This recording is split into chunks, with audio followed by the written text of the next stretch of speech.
Hello Sir Kira. Ang ikukwento ko ay nangyari sa ospital kung saan ako nagtrabaho. Tawagin mo na lang akong Jeremy. Marami na akong nadidinig ng mga kababalaghan sa loob mismo ng ospital. Pero ito talaga ang pinakakakaiba para sa akin. Gabi ang duty ko. Isa ako sa nurse na naka-duty noon sa OPD. Kakaiba yung gabi na yon na hindi ko maintindihan. Basta parang may something na alam ng katawan ko na dapat kong paghandaan. Bukod sa aming mga nurse, may isang pasyente doon na may kasamang bantay. Normal case lang naman yung kanya at nagpapahinga na lang ang pasyente. Nakakausap namin yung bantay para kasi siyang natatakot o kinakabahan kahit na hindi naman malala yung lagay ng kasama niya. So kami, sinusubukan lang namin siyang pakalmahin sa pakikipag-usap sa kanya. Malayo pa lang ay nadinig na namin yung tunog ng ambulansya. Kaya dali-dali kaming sumalubong doon. May pasyente daw na nahulog mula sa bubong. Kritikal. Mabilis namin yung dinala at inilipat sa ER. Nakakolar na siya. Puro dugo sa may bandang uluhan at wala nang malay. Habang inaasikaso na yung pasyente ng doktor at ng ibang mga nurse, ako naman ay nag-a-assist lang. Tapos nagulat ako nung biglang sumulpot sa tabi ko yung bantay ng pasyente. Tapos sabi niya, "Wala na yan." Napalingon naman ako sa kanya. Ayun na naman, mukha na naman siyang takot na takot. Tapos bigla siyang bumulong. Sabi niya, "Kaya ayokong pumupunta sa ospital eh." "Ano pong sabi niyo ma'am?" Tanong ko. Kasi baka nagkamali lang ako ng pagkakadinig. Tinignan niya ulit yung pasyenteng sini-CPR. Tapos napaiwas ulit siya ng tingin. Oh, wala na yan. Ayun oh, nakatayo sa tabi niya yung sarili niya. Napatingin ako sa loob ng ER. Wala naman akong nakita. Andyan siya. Nakatayo lang habang nakatingin sa sarili niya. Kinilabutan ako sa sinabi niya kasi hindi rin nagtagal. Tumunog at nag-flatline na yung cardiac monitor. Oo, diba? Kaya ayokong pumupunta dito eh. Nakakatakot kasi. Kung ano yung itsura nila nung namatay sila, yun din yung itsura ng kaluluwa nila. Pagkasabi niya nun, bigla talaga akong nanlamig. Nagtindigan lahat ng balahibo ko sa likod hanggang sa batok. Sa dami ng kwentong nadinig ko sa ospital, yun talaga ang pinaka nakakakilabot para sa akin. Pagbalik ko ng tingin sa bantay na kausap ko, para din siyang mahihimatay sa sobrang putla niya. Naglakad na siya ng marahan papalapit dun sa pasyente niya. Kaya naman sinundan ko siya. Tinanong ko kung okay lang ba siya. Okay lang naman daw. Ipipikit na lang daw muna niya ang mga mata niya. Sadya daw mabilis siyang mapagod kapag ganong nakakakita siya. Iniwan ko na siya after nun. Isinara ko na rin yung kurtina nila. Baka sakaling makatulong sa kanya. Pagkasara ko nun, bigla namang gumalaw yung wheelchair sa tabi. Kahit wala namang nakaupo o malapit na tao doon. Napapikit na lang ako at nagkunwaring walang nakita. Nagpakabisi na lang din ako noon buong shift para makalimutan ko yung nangyari. At okay naman, nakalimutan ko naman dahil totoong naging busy ako hanggang matapos na nga ang shift ko. Ang gara lang, sanay naman na akong makarinig ng ganoong kwento patungkol sa ospital. Pero hindi ko alam kung bakit kinilabutan talaga ako doon kay ate. Siguro kasi real time. Nandyan lang at kasalukuyang nangyayari at nakikita pa niya. Ewan ko, basta yun. Naapektuhan din ako noon for some reason. Na kapag nasa ospital ako, kung ano-ano ang naiisip ko. kung saan-saan ako napapalingon kahit hindi naman talaga ako nakakakita. Pero nawala din naman yun pagtagal. Medyo naparaning lang talaga ako saglit. Hanggang dito na lang po. Sana mabasa. Salamat.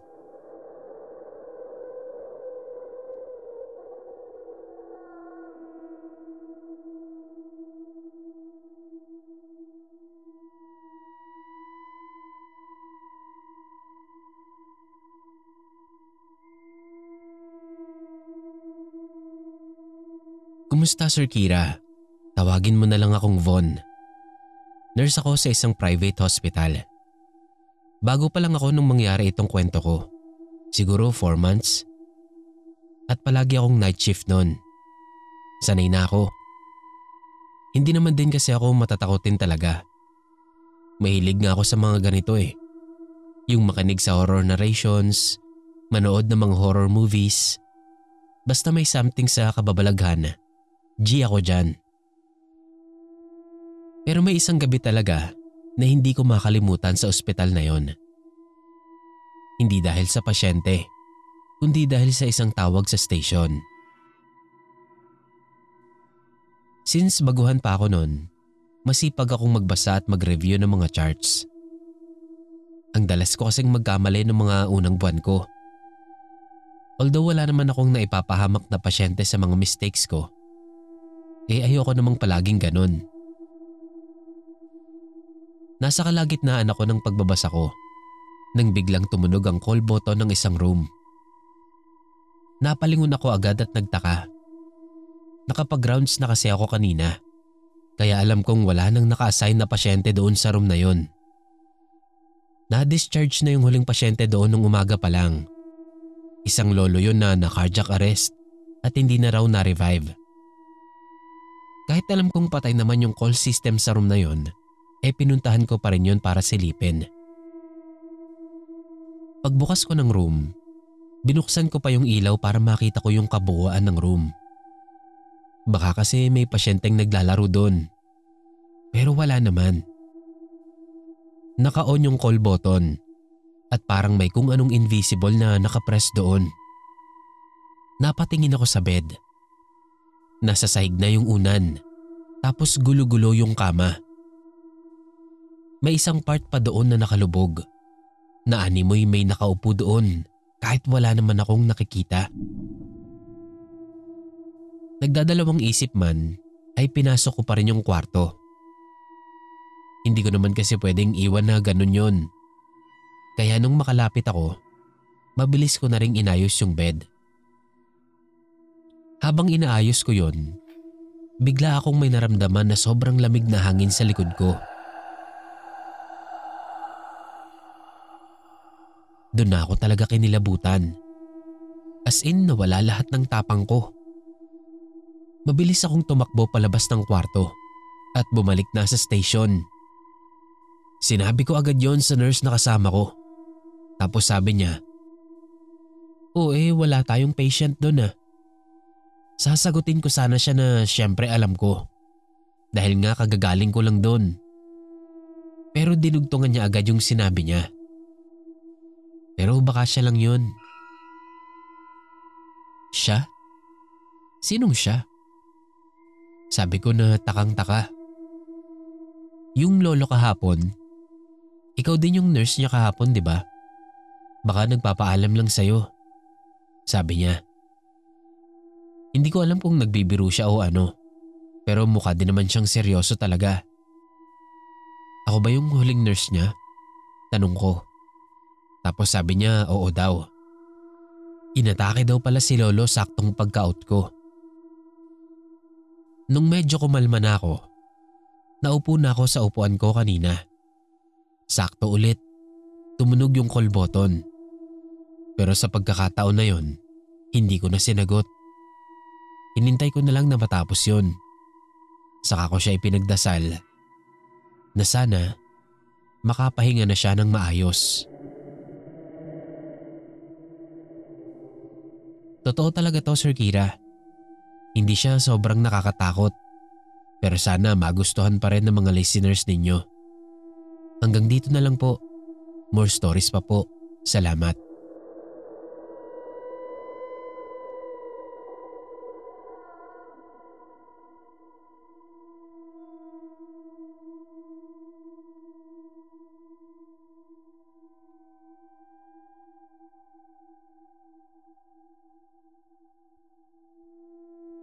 Hello Sir Kira. Tawagin mo na lang akong Ikay. Isa akong nurse, pero itong kwento ko ay nangyari noong student nurse pa lang ako. 8 years ago na rin. Pero hanggang ngayon, malinaw pa rin sa alaala ko itong sarili kong karanasan doon sa ospital na yon. Hindi ko na po babanggitin kung anong ospital. Total lahat naman ng ospital ay may mga kwentong kababalagan. Anyway, simulan ko na po. Night shift kami ng kasama kong isa pang student nurse. Naka-assign kami sa 3rd floor. Yun ang floor na may pinakamaraming vacant rooms. At syempre dahil night shift nga, halos lahat ay nasa kanya-kanyang room na. Aware naman na ako sa mga kwento sa floor na yon. Hindi lang talaga ako mapagpaniwala sa mga ganon. Dahil wala pa naman akong na-experience. Isa pa, ilang beses na rin akong nasa night shift at wala namang nangyayaring kakaiba. Pero itong gabi na to, hindi ko alam kung paanong ipapaliwanag. Mag-aalas 3 nung magsimula akong mag-rounds. Mag-isa lang ako nun dahil 2 lang kami sa floor na yon. Sobrang tahimik ng hallway. Yung tipong sariling yapak mo lang yung maririnig mo. Nung makarating ako sa dulo ng koridor, napansin kong nakabukas yung isang pinto doon. Room 304. Ang weird lang kasi may nakalagay ding notice sa pinto na closed yon for renovation. Nilagpasan ko na yung room. Naisip ko na lang na baka pati yung doorknob nun ay sira din. Kaya hindi maisara ng maayos. Pero nakakailang hakbang pa lang ako mula doon ay nakarinig ako ng parang babaeng hinihingal. Napahinto ako at napalingon doon sa room. Tapos mula doon, nadinig ko na may tumawag sa akin. Nurse! Nurse! Sobrang hina lang nito. Yung tawag na wala halos boses at puro hininga lang. Yung parang pabulong lang. Basta yun, Boss Kira. Sana gets mo. Bilang na-curious ako, ay lumapit ulit ako doon at binuksan ko yung pinto. Kinilabutan ako sa sobrang lamig doon.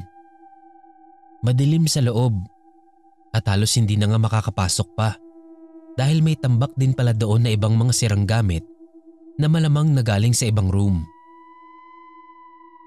Lalabas na sana ako uli kasi hindi naman bumubukas yung ilaw kahit anong pindot ko dun sa switch. Kaso narinig ko na naman yung mahinang pagtawag sa akin. Mas malinaw ko nang nadinig ito. Kaya sigurado ko na may tumatawag talaga sa akin. Medyo nakapag-adjust na yung mata ko sa dilim.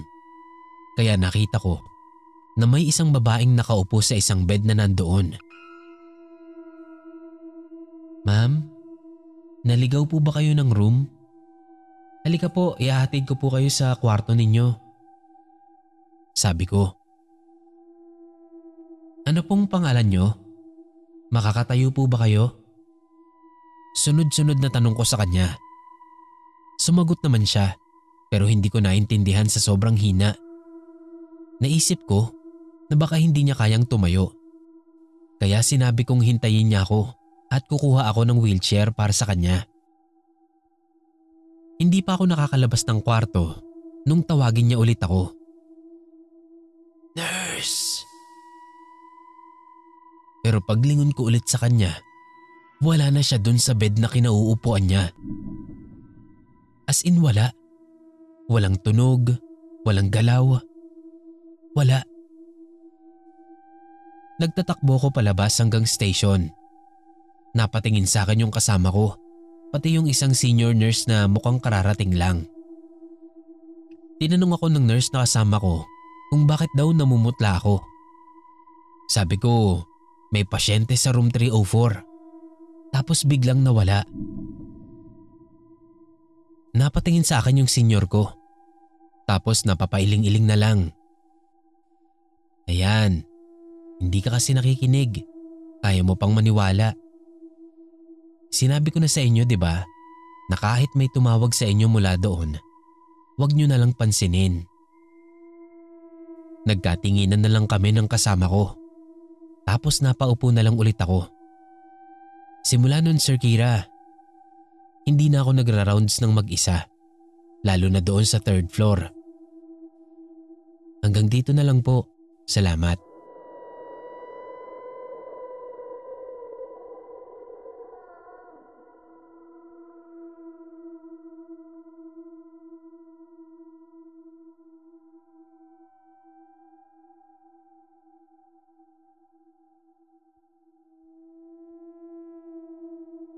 Hindi ko malimutan itong nangyari sa akin, Sir Kira.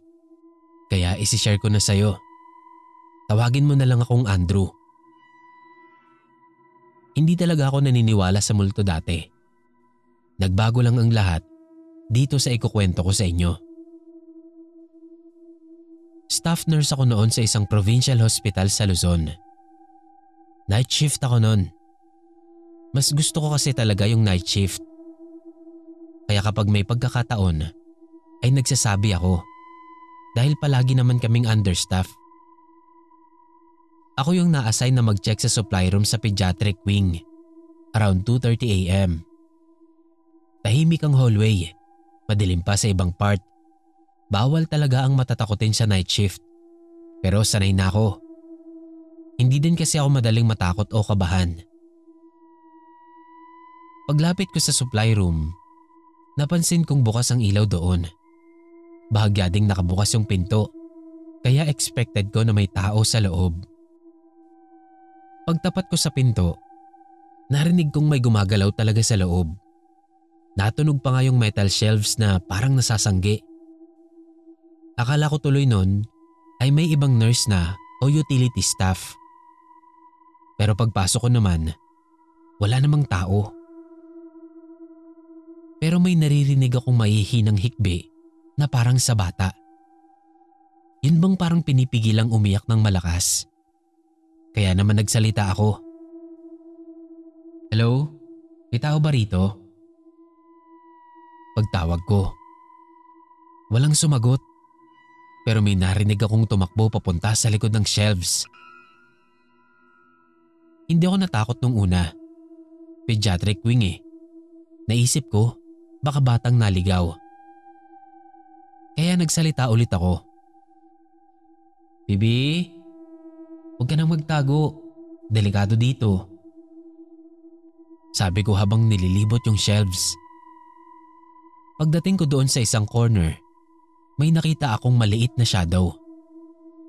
Nakayuko ito sa likod ng cart, kaya dahan-dahan akong naglakad papalapit doon. Halika na, balik na tayo sa mami mo. Sabi ko pa. Lumuhod ako para maging kalibel ko lang yung bata. Tapos saka ako sumilip. Wala. As in wala. Walang bata. Wala din kahit anong pwedeng maging dahilan nung anino na nakita ko kanina. Pagtayo ko, nadinig ko na may tumakbo na naman papalayo sa akin. Doon na ako kinabahan. Lumabas na ako ng supply room at lumapit ako sa nurse na una kong nakita. Sinabi ko na baka may batang pasyente ang nakatakas. Sa supply room? Tanong niya. Tumango naman ako at sumagot ng oo. Natahimik siya saglit.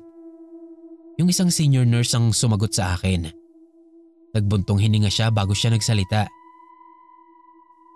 Ang kwento dyan ay may bata daw na namatay dyan nung hindi pa yan supply room. Hindi ko lang alam ang dahilan ng pagkamatay. Pero doon daw nagsimula talaga. Hanap ka na lang ng makakasama mo dyan kung may gagawin ka. Wala na tayong magagawa dyan. Pero hindi naman siya nananakit o ano. O kaya kung kaya mo naman, wag mo na lang pansinin. Ay, simula talaga nito Sir Kira. Basta night shift ako, hindi na ako pumupunta ng supply room nang walang kasama. Dahil sa night shift palagi nagpaparamdam yung bata.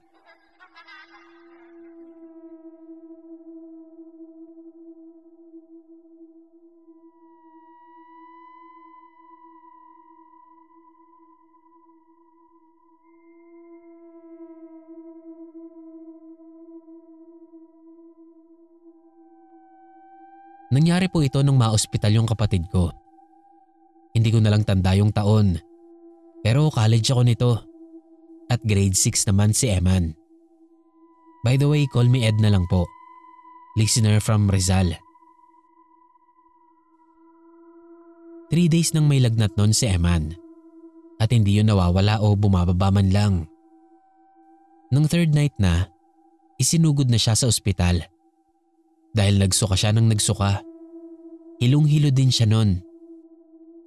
So na-confine si Emma ng 2 araw. Nung sumunod na gabi bago ang release niya, ako ang nagbantay sa kanya sa ospital. Okay naman na siya nun.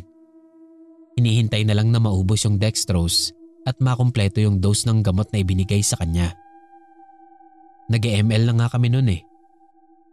Nung inantok na siya, tumigil na kami at natulog na. Ako naman, since solo lang namin yung room na may 5 beds, nagpatay na ako ng ilaw. Gusto ko nga sanang mahiga nun sa isa sa mga bakanteng bed. Pero mas pinili ko na lang na dun na mahiga sa maliit na sofa sa tabi ng bed ni Eman. Hindi ko alam kung ilang oras na akong nakakatulog nun. Nung maalimpungatan ako dahil sa ingay sa CR. Narinig kong may nagbukas ng gripo. Akala ko nag-CR lang si Eman. Kaya naman hahayaan ko na lang sana. Pero nung pagtingin ko sa bed niya, nandoon si Eman. Tulog na tulog. Napaisip ako kung sino yung nasa CR. Kako baka dumating na sila mama. Naisip kong tignan yung oras sa cellphone ko. 2:41 AM. Nagtaka ako. Kako ang aga naman nila mama. Mamaya pa ang visiting hours. Naupo ako nun. Lumingon-lingon sa paligid. Napalingon ako sa higaan ko. Kukunin ko sana yung cellphone. Pero nakita ko ang sarili ko na nakahiga doon at tulog na tulog. Natakot ako. First time nangyari yun sa akin. Naisip ko, patay na ba ako? Bahagya akong nagpanik. Tapos narinig ko na nagsara na ng gripo yung nasa CR. Bumukas at sumara ang pinto nun. Tapos mula sa CR, nakita kong naglakad papunta sa isa sa mga bed ang isang babaeng naka-hospital gown. Pero hindi ito nahiga doon. Tumayo lang ito sa bedside. Tapos biglang umikot yung ulo niya paharap sa akin. Ulo lang, ni hindi gumalaw yung balikat niya. Sa gulat napahiga ulit ako sa sofa. Tapos, yung feeling na bigla kang nahulog sa panaginip mo. Ganun yung naramdaman ko pagkahiga ko. Naramdaman ko noon na nakabalik na ako sa katawan ko. Magtatalokbong sana ako ng kumot. Pero hindi naman ako makagalaw.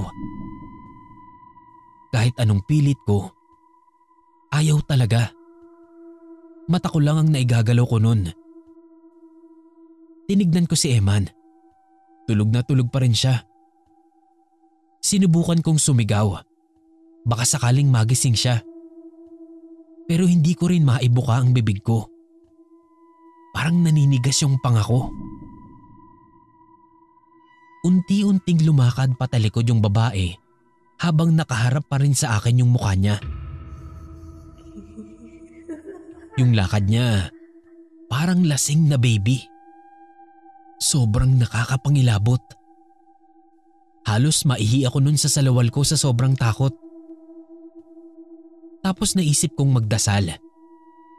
Pero kahit anong isip ko, wala akong maalalang dasal. Naiiyak na ako nun sa takot. Hanggang sa kakapilit ko nga, nabigkas ko ang "In Jesus' name". Doon na ako nagising. Pati si Emma nagising din sa sigaw ko. Kasi kumbaga, tumagos din sa realidad yung pagsigaw ko. Diretso akong napabangon nun. Habol ko ang aking hininga. Tanong naman ng tanong si Eman kung anong nangyari sa akin. Sabi ko lang na naginip ako. Tapos naalala ko nga yung babae. Wala na siya. Hindi ko alam kung paano pa akong nakatulog ulit matapos mangyari yon. Basta nagdasal muna ako bago ako nahiga ulit. Ikinuwento ko to kila mama at maging sila kinilabutan din talaga. Mula nun, parang natakot na akong pumasok ulit ng ospital. Mabuti na lang nga at hindi pa ulit kinailangan.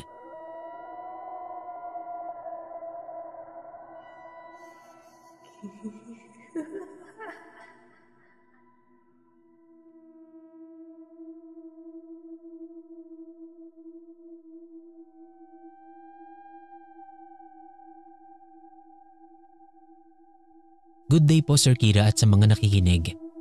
Itago niyo na lang po ako sa pangalang Awi. 20 years old, from Bacolod City. Pasensya na po if mali-mali ang Tagalog ko.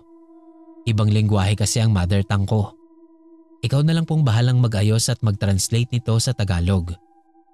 Isishare ko lang po yung napanaginipan ko.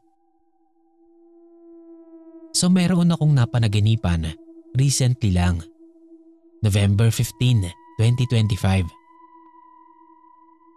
Natutulog na ako noon nang magising ako dahil sa mga tunog na naririnig ko mula sa kabilang pinto. Nakita ko na dahan-dahang bumukas yung pinto ko. May nadidinig din akong mga bulungan pero mahina lang ang mga ito. Tapos may nakita rin akong gumagalaw pero hindi ko maaninag kung ano ito. At alam ko sa sarili ko na panaginip lang yon. Kasi hindi naman talaga ako nakakakita ng mga ghostly entities. So sabi ko sa sarili ko, panaginip lang to. Panaginip lang to. Gumising ka. At effective nga, nagising naman ako. Pero yun ang akala ko lang. Nang tumingin ulit ako sa pinto, bukas pa rin ito. Maya-maya may narinig na naman akong mga boses na bumubulong. Pero palakas na ito ng palakas na para bang nasa tabi ko na lang yung mga bumubulong. At sa labas ng pinto ko, may nakikita akong parang mga aninong papalapit sa kwarto ko. Sabi ko sa sarili ko, akala ko gising na ako. Bakit nananaginip na naman ako? Please, gumising ka na. Gising na, please. Please. At sa kabutihang palad naman, ay nagising na nga ako. Grabe yung pawis ko nun. Yung feeling na ang lamig-lamig pero pinagpapawisan ka. Hindi pa ako gumagalaw ng mga sandaling yon. Tinignan ko ulit yung pinto. Sarado ito. Pero nung tumihaya na ako, king ina kuya, yung entity, nasa harap ko na. Para itong nakadikit sa kisame na nakahiga at nakatingin sa akin. Anyong tao ito pero anino lang talaga siya. Wala siyang muka, pero alam ko at nararamdaman ko na nakatingin siya sa akin at nakangisi. Hindi ko maipikit ang mata ko. Hindi ako makagalaw. Sabi ko, baka ito na yung sleep paralysis na tinatawag nila. Pero hindi kasi alam kong nananaginip lang ako. Yung entity, nandun lang siya. Hindi gumagalaw na para bang natutuwa itong nakatitig lang sa akin. Hindi ko alam kung paano itong nangyari, pero nararamdaman ko na may kumikirot sa kamay ko. Doon lang ako nagising at narealize ko na ako rin pala yung kumukurot sa sarili ko. Kinukurot ko ang sarili ko para magising. Parang natatakot pa ako noon na baka panaginip na naman yon at hindi pa talaga ako tunay na gising.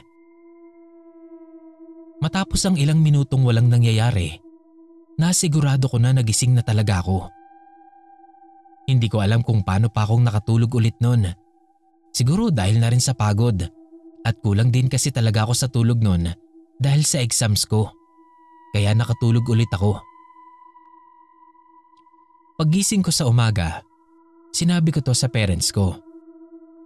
Kinilabutan din sila pero isinisi nila yun sa akin. Kesyo ang hilig ko daw kasing manood ng mga horror at kulang nga daw ako palagi sa tulog. Kaya naman pinaniwala ko na lang din ang sarili ko na baka stress lang talaga ako noon. Para na lang din siguro hindi ako matakot. Sa iyo po kuya at sa mga listeners, baka po may alam kayo kung bakit ganito yung napanaginipan ko noon o kung anong meaning nito. Thank you po in advance if mabasa nyo ito. Hanggang dito na lang po muna. If ever na magkaroon ulit ng oras, isi-share ko rin yung iba kong karanasan. Thank you po ulit. Have a good day.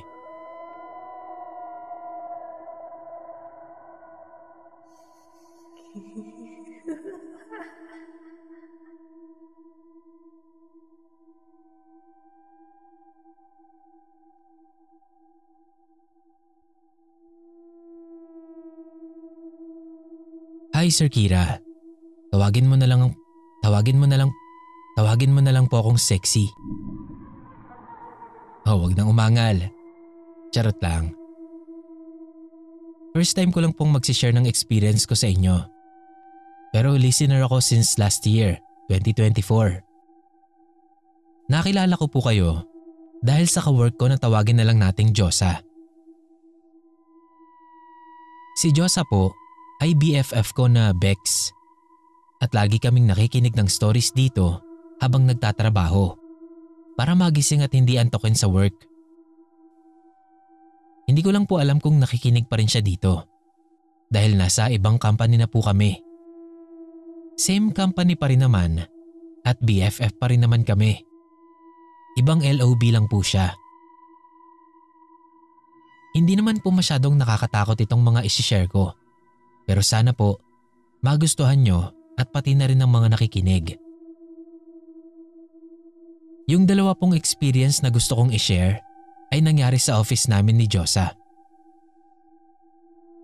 Nagtatrabaho po kami sa isang surplus store at ang mga ibinibenta naming items ay mga high value. Kung kaya't may sarili kaming office for safety ng mga items. Nangyari po ito noong taong 2023. At during that time, ako po ay OJT pa lang. Para po magka-idea kayo kung ano ang itsura ng office namin, isa po itong cargo container. Pwede nyo po itong i-google para sa mga walang idea kung anong itsura nito. Sa kabilang dulo ang pinto ng entrance at sa kabilang dulo naman ay dead end. Walang labasan. Meron lamang po ditong maliit na storage room na may sariling pinto. Yung pinto po na yon, madalas na nakauwang lang dahil hindi po ito nailalak. Madilim din po sa loob dahil walang ilaw. Kung kaya't minsan, natatakot akong tumingin dito dahil baka may iba akong makita. Hindi lang po kami ang magkasama sa office na yon dahil may mga kapwa OJT rin akong kasabayan. Meron po kaming 4 na computers. 2 na magkatabi malapit sa entrance at 2 pong magkatabi malapit sa may storage. Mahilig po akong pumesto sa may bandang dulong station, yung malapit sa storage room. So ito po yung unang nangyari. 4 kaming OJT na nandun. Tawagin na lang natin silang M, Ja at Dina. Kami ni Dina nakapwesto kami malapit sa storage room at yung dalawa naman sa may entrance. Meron silang ipinapacheck sa amin ni Dina kaya lumapit kami sa kanila. Habang kami nagche-check, merong nag-type sa keyboard na hindi ganon kalakasan. Pero dinig naming 4. Nung una akala ko si Ja at M lang, pero nakita kong wala yung kamay nila sa keyboard. At sa pagkakarinig ko, ito ay nanggaling sa dulo ng container kung saan nandoon yung station ko. Nung una, akala ko ako lang yung nakarinig at hindi ko na lang sana papansinin dahil naalala ko ang sabi noon sa amin na kapag daw may nararamdaman kang kakaiba, wag mong i-acknowledge yung presence nila upang hindi sila manggambala. Ngunit biglang nagsalita si M kung narinig daw ba namin yun. Dahil doon, nagkatakutan na kami. At mabuti, sakto lunch na namin.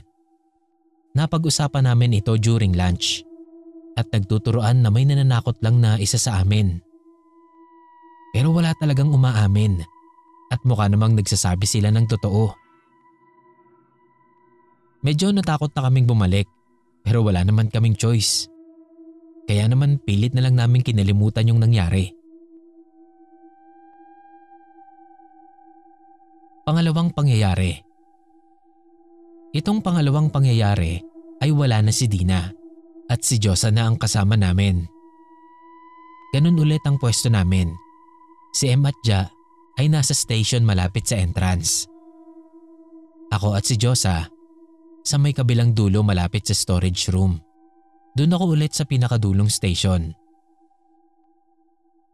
Magkatabi lang kami ni Josa ng station pero may malaking space sa pagitan namin.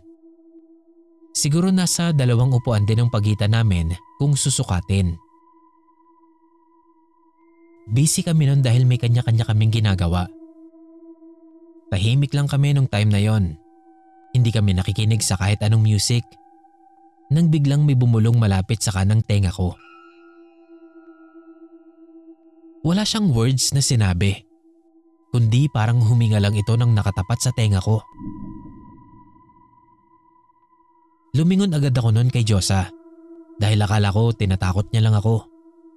Pero malayo siya para maging siya yun. Sabay kaming nagtinginan kasi narinig din pala niya yon sa kaliwang tenga niya. Tinignan namin yung dalawang kasama namin na busy naman sa ginagawa nila at nag-uusap. Nung una, akala ko pinagtitripan nila kami dahil nagtatawanan pa sila. Pero hindi. Paano ko nasabi? Kasi nung tinawag namin sila, makikita mong wala talaga silang idea at may sarili silang pinag-uusapan. Isa pa, napakalayo nila sa amin. Samantalang yung bulong na narinig ko, halos nakadikit na yung bibig nito sa tenga ko.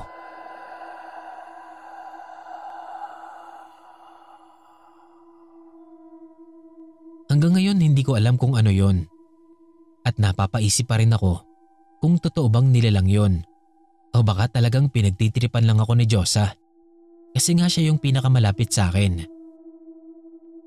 Pero napagkwentuhan namin ito during inuman session namin at pinatotohanan niya ang storyang yon. Sabi pa nga ng ibang kawork namin, meron daw talagang nagpaparamdam doon. Dahil bago pa kami, may mga kawork kami na galing sa ibang department na nag-night shift doon upang mag-live. At nakakarinig daw sila ng mga katok sa pinto. Pero sa tuwing titignan nila, wala naman daw silang makikitang tao. Nung una iniisip nila na baka pinagtitripan lang din sila ng katrabaho namin. Ngunit nung pauwi na sila, napag-alaman nila sa guard na wala nang ibang empleyadong naiwan doon nung mga oras na nangyayari yon, kundi sila na lang.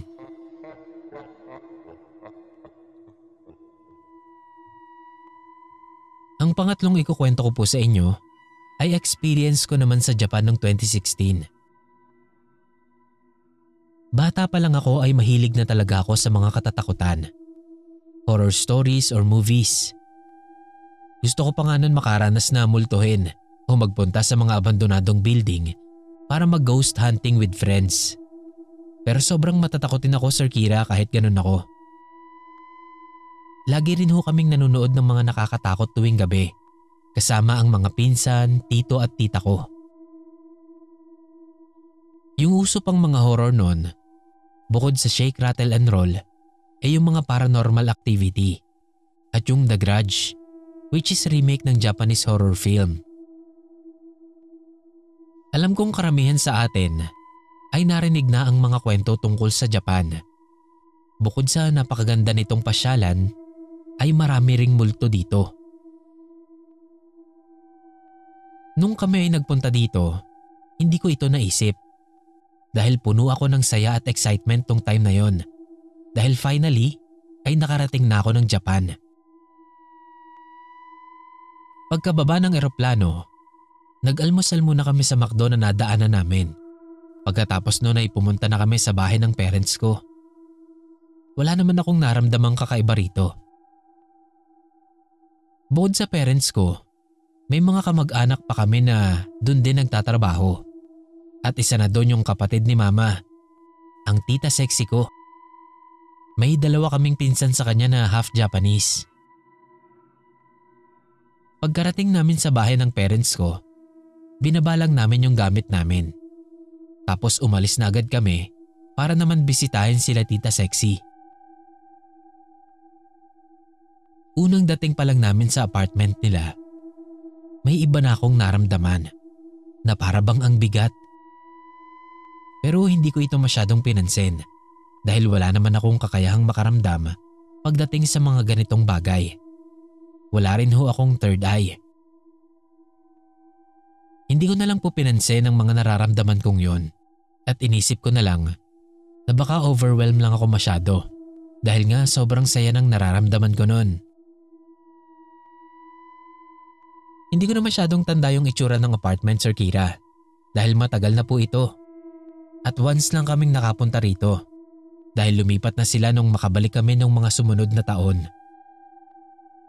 Pero susubukan ko pa rin pong alalahanin para ma-describe ko ito sa inyo. So ito po yung naaalala ko. Alam niyo po yung typical na itsura ng mga Japanese apartments. Maraming pinto o yung sliding doors na nagde-divide sa mga rooms. Pagpasok ko po sa main entrance na pinto, ay mayroong hallway. Lakad lang ng konti at sa bandang kaliwa, may room dito na pa sliding door ang divider. Pero naka-open lang naman siya nun. Kung dediretsuhin mo naman yung hallway, sa dulo, nandoon yung kitchen, sala at sa pagkakatanda ko ay may kwarto pa doon na maliit kung saan natutulog yung tito ko na bunsong kapatid naman ni mama. Dahil nga sa kakulangan ng tulog at sa pagod ko na rin nung time na yon, tumambay na muna ako sa kwarto na binanggit ko kanina. Yung unang kwarto sa main entrance. Nakatulog ako nang nakatagilid. Hindi ko masyadong tanda pero parang may maliit na bintana sa harap ko. Dahil sa pagkakatanda ko, may liwanag akong naaaninag.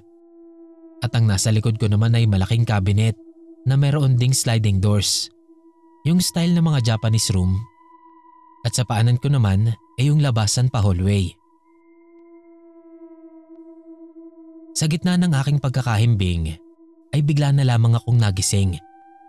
Pagdilat ng mga mata ko, nakita kong may liwanag pa sa labas. Tatayo sana ako upang puntahan yung mga pinsan ko kasi ako na lang palang mag-isa ang nandun sa kwarto. Pero nung patayo na ako, hindi ako makagalaw. Na para bang nakadikit yung katawan ko sa ganung pwesto. Dagdag mo pa na parang may biglang dumagan sa akin. Pilit kong inililiko yung katawan ko para tumihaya at pumarap sa siling. Pero hindi ko magawa. Dahil nga nagpapanik na ako na hindi ako makagalaw, sinubukan kong ilingon na lang yung mga mata ko para makita ko kung ano ba yung nakadagan sa akin. Ngunit nagulat ako nang nakita kong may nakadantay na bata sa akin.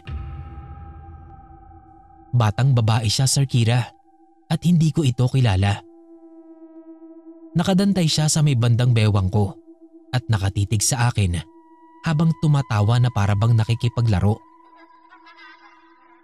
Hinding-hindi ko makakalimutan yung takot na naramdaman ko nun, Sir Kira. Hindi naman ako nagalit sa bata dahil nakadantay lang naman siya sa akin nun. Pero takot ang nararamdaman ko. Buti na lang nga at bigla akong nagising. Nakagalaw na ako. At higit sa lahat, wala na yung bata. Hindi ko alam kung paano. Pero sa tingin ko, dahil yun sa pagpupumiglas ko at kagustuhang makabangon, kaya nagising ako. Hindi ko namalayan noon na nagising lang pala ako sa isang panaginip dahil para itong totoong totoo. Ipinagpapasalamat ko na lang din na nagising pa ako at nakabalik sa realidad. Dahil paano na lang pala kung hindi? Naikwento ko ito sa tito ko na doon nanirahan ng 6 months. Napagkwentuhan namin to nung nakauwi siya sa Pinas. At sabi nga niya, parang may kakaibang araw talaga sa apartment na yon, na para bang may iba talaga silang kasama. Nung bumalik kami sa Japan, iba na yung apartment nila. At wala na akong ibang naramdaman nung kami ay bumisita sa kanila. Yun lamang po. Medyo humaba ho ata ang dapat na maikling kwento lang. Salamat po sa pakikinig. Sana mapili itong storya ko. Pakiayos na lang po kung may part na magulo ang pagkakakwento. Maraming salamat po.